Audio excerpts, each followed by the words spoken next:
Жил бүрийн 11-р сарын 17-ны өдрийг дэлхийн нийтээр дутуу төрөлтөө сэргийлэх өдөр болгон тэмдэглэдэг байна.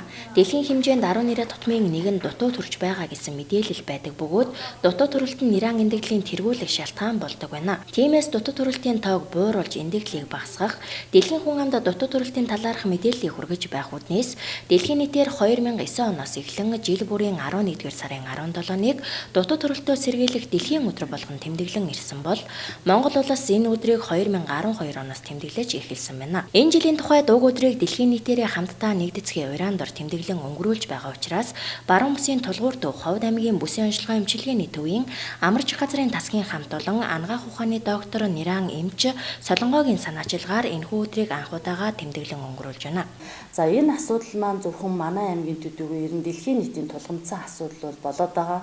Бид 2030 он хүртэл сэргийлж болох нера болон 0-оос 5 хүртэлх насны хүүхдийн эндэгдлийг бол зогсоох юм зорилт тавьчихсан ажиллаж байгаа. Үнэхээр одоо энэ дэлхий дээр 15 сая хүүхд дутуу төрөө түүний 1 сая зөвхөн одоо энэ дутуу төрөлтийн хүндрэлээс болж нас урж байгаамаа. Тэгэхээр энэ бол маш чухал ажил. Ховд аймгийн бүсийн онцлогоо эмчилгээний төвөнд дутуу төрөлтөөс урьдчилан сэргийлэх үүднээс иргэд олон нийт тэр дундаа эхчүүдэд нера болон хүүхдийн асрах дадлыг олгох, мэдээлэл сурталчилгаа хийх, цаашлаа түрэг тасгийн эмч, их баригч, совилогч нарын мэдлэг ур чадварыг дээшлүүлэх чиглэлээр шатараатай арга хэмжээнүүдийг зохион байгуулахаар төлөвлөгөө гарган ажиллаж байна. Бид бүхэн одоо неран тусламж үйлчилгээ үзүүлдэг неран эмч, совилогч, тоног төхөөрөмжийн инженерээ их хүүхдийн эрүүл мэндийн дутуу неран засгийн амьдруулга засаг дээр хүүхдийн эрүүл мэндийн төвийн неран зөвлөх эмч инхтвэгийн удирдлаганд орол ажлын байрны тэм дадлагжуулах 14 оны сургалтанд бол хамруулад ирсэн байгаамаа.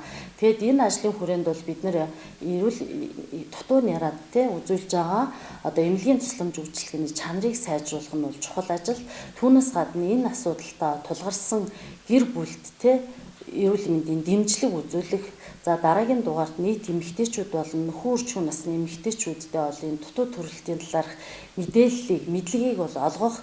Түүнээс гадна салбар хоорондын анхан шатны тусламж үйлчилгээ үзүүлдэг эрүүл мэндийн байгууллага болон бүсийн онцлогоо эмчилгээний төвийн хоорондын ажлын хуультай холбоог сайжруулах, цаашлуул ирнэ шийдвэр гаргах түвшний хүмүүст л энэ мессежийг сайн хүргэх ёстой гэсэн төлөвлөгөөтэй ажиллаж байна. Улсын хэмжээнд нэг жилд нийт төрөлтийн 7% дутуу төрөлт эзэлдэг гэсэн статистик мэдээлэл байгааг мэргэжилтнүүд хэлж байна. Тэгвэл Ховд аймгийн хэмжээнд өмнөх жилүүдэд дутуу төрөлт 4 орчим хувьтай байсан бол энэ тоо жил ирэх тусам нэмэгцээр байгаа нь эмч мэргэжилтнүүдийн анхаарлыг татаж байна. За манай Ховд аймгийн хувьд бол жилдээ нэг 2300-аас 2200 орчим их жил дунджаар төрж идэг.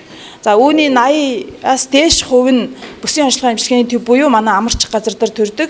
Амарч газар дээр төрж байгаа нийт төрөлтийн 2017 оны эхний одоо 10 сарын байдлаар бол 4.9% нь дутуу төрөлт. За өмнөх онууд мөн 4-өөс 4.3-ийн хооронд хэлбэлцэжсэн бол энэ оны хувьд одоо эхний 10 сарын байдлаар ийм өндөр байгаа нь харьцангуй нэмэгдэж байгаа гэсэн үг.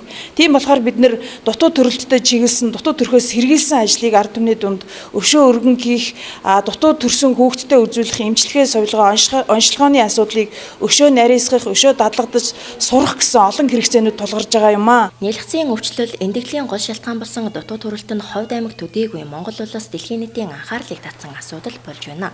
Иймээс дутуу төрөлтийн эндэгдлийг бууруулах чиглэлээр эхчүүд, эмэгтэйчүүд гэр бүл рүү чиглэсэн сургалт сурталчилгааг тогтмол зохион байгуулж тэдэнд энэ талын мэдээлэл өгөх, мөн эмч мэргэжилтнүүдийнхээ мэргэжил ур чадварыг дээшлүүлж ажилласнаар дутуу төрөлт түүнээс шалтгаалсан нэран эндэгдлийг бууруулахад үр дүнгээ өгнө гэж үзэж байгаа юм а.